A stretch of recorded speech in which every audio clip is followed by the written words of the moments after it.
King Nagarjuna తనయుడు Akkineni నాగచైతన్యాన్ని హీరోగాను, glamour queen Radha తనయ కార్తీకాని హీరోయిన్గాను పరిచయం చేస్తూ శ్రీ వెంకటేశ్వర క్రియేషన్స్ పతాకంపై ప్రముఖ నిర్మాత దిల్ రాజు నిర్మించిన చిత్రం జోష్.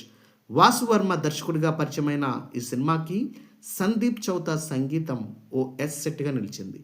ప్రముఖ నటుడు జేడి చక్రవర్తి ఓ ముఖ్య పాత్రలో ఆకట్టుకున్న జోష్ 2009 సెప్టెంబర్ 5న విడుదలై అక్కినేని అభిమానులను మురిపించింది.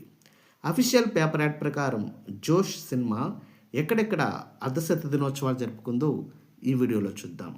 హైదరాబాద్ దేవి, దిల్సుఖ్ నగర్ మేఘా, మహబూబ్ నగర్ బాలాజీ, వరంగల్ రాధిక, నిజామాబాద్ విజయ్, కరీంనగర్ తిరుమల, ఖమ్మం తిరుమల, విజయనగరం లీలామహల్, విశాఖపట్నం సంగం, రాజమండ్రి రామకృష్ణ, కాకినాడ సంగీత, భీమవరం సత్యనారాయణ, పాలకొల్లు శ్రీనివాస డీలక్స్, ఏలూరు సత్యనారాయణ, విజయవాడ అన్నపూర్ణ, గుంటూరు భాస్కర్, తెనాలి మినీ సంగమేశ్వర, ఒంగోలు పద్మావతి, నెల్లూరు సిరి మల్టీప్లెక్స్, తిరుపతి సంధ్య, అనంతపురం గౌరీ కాంప్లెక్స్, కర్నూలు శ్రీరామ మహల్ మరియు కడప మురళి.